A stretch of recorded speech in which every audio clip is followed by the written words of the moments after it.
Aba, Nigeria, Korea. Njenu. Oyoyo. Oyoyo. Onye na-akpọ ha n'obodo ya nwere ihe ọ na-eme. Oyoyo. Oyoyo. Onye na-akpọ ha n'obodo ya nwere ihe ọ na-alụ.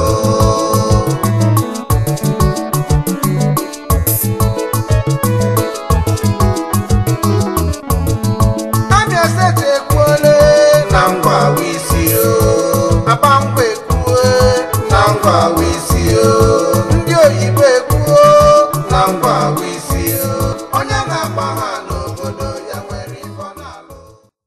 Gozi ekele anyị na-agara current officials Ngwa National Association USA, Dr. Elelenta Nwambisi Elele, President and Chief Executive Officer Ngwa National Association, the People's Servant in Chief, Engineer na Mathematician, Nwafa Agbaramu, Ovungu isi ala Ngwa.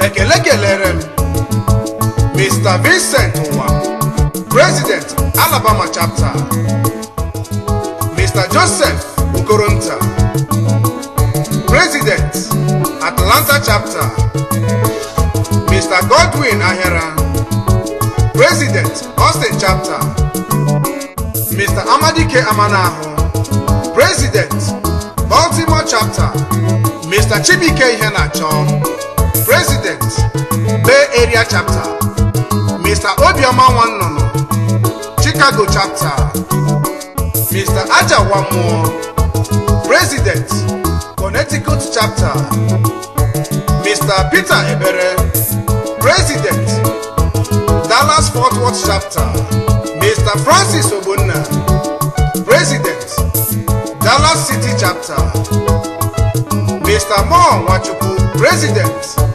Detroit Chapter, Mr. Azubike Azuoku, President Houston Chapter, Mr. Okechukwu Wachuku, President Los Angeles Chapter. Oyoyo. Oyoyo. Onye na-akpọ ha n'obodo ya nwere ihe ọ na-eme. Oyoyo. Oyoyo. Onye na-akpọ ha n'obodo ya nwere ihe ọ na-alụ. Ekele m nagara Mr. Udo Akoma, President Mississippi Louisiana Chapter, Mr. Boyant Enyoji, President New Jersey Chapter. Ekele m nagara Mr. Brown Uguma, President New York Chapter.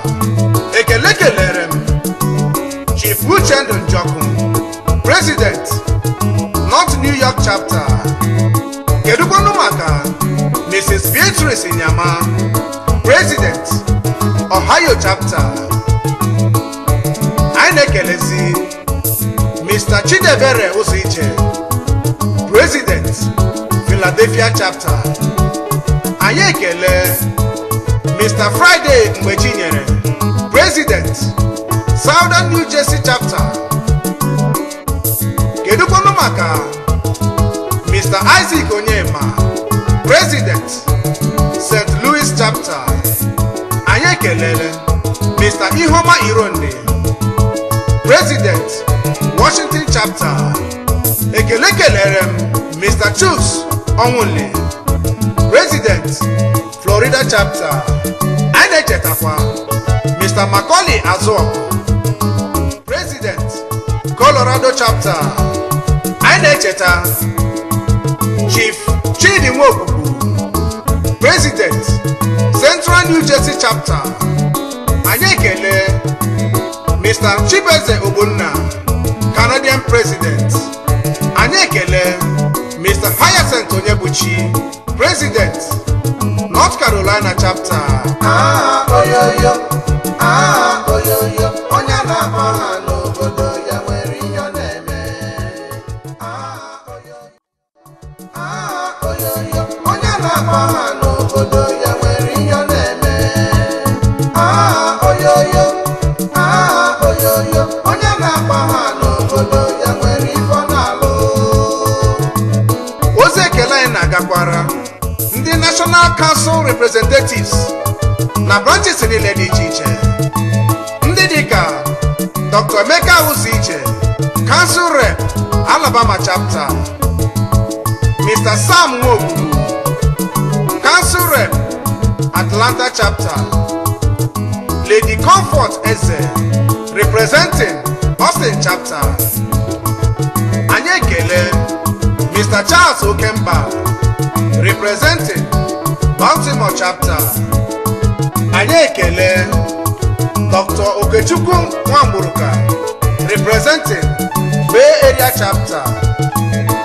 Ekele kelere m High Chief JJ Afuke, Council Rep Chicago Chapter.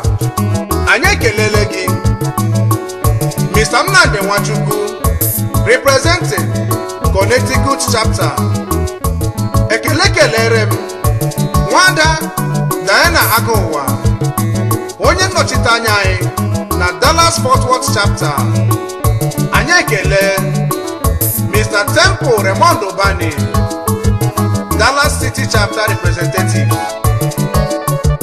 Ekele kelere m Chief Chris Ikenyi, Council Rep Detroit Chapter. Ozi ekele anyị na-agakwara Chief Bright Wokocha, Council Representative Houston Chapter. Kedukwanụ maka Attorney John Willie Chinedosuji, Council Representative Los Angeles Chapter. Anyị na-echeta Dr. Okechukwu Anyamele, representing Mississippi Louisiana Chapter. Kedukwanụ maka Mr. Sylvester Nwankwo, National Council Representative New Jersey Chapter. Kedukwanụ maka Mr. Mbono Onwummelu, onye nnọchite anya anyị na New York Chapter. Anyị na-echeta na-ekelekwanụ Nwada Joy Egobure Ngumoha, National Council Representative North Carolina Chapter. Ekele kelere m Mr. David Nwamba, Council Representative North New York Chapter. Ekele kelere m Dr. Patrick Anyalewachi, onye nnọchite anya anyị n'Ohio Chapter. Kedukwanụ maka Mr. Zubike Abuchogu, Council Rep Philadelphia Chapter. Ozi ekele anyị na-agakwara Mr. Victor Ironwu, Council Rep Southern New Jersey Chapter. Kedukwanụ maka Mr. Emeka Igba, Council Representative St. Louis Chapter. Anyị na-ekele Dr. Uchenna Nwachukwu, Council Rep Washington Chapter. Anyị na-ezipụ ozi nye Mr. Chijioke Azuoku, Council Rep Florida Chapter. Anyị na-echeta Mr. Johnson Woku, National Council Representative Central New Jersey Chapter. Ozi ekele anyị na-agara Mr. Chijioke Nwubani, National Council Rep Canada. Anyị na-ekele onye ọ ga-adịrị mma Mr. Ogechi Okegbu, o meziri nwanne nke mbụ na Ngwa, o meziri ndị ọgọ ya, o jikọla ekwe ekele ntịntị mmiri na-ajụ ala oyi, okwukwe enyi ọha, asị m ya gaziere gị. Kedukwanụ maka ezi nwanne Lili Akatobi, Council Representative Colorado. Njenụ ekwekoba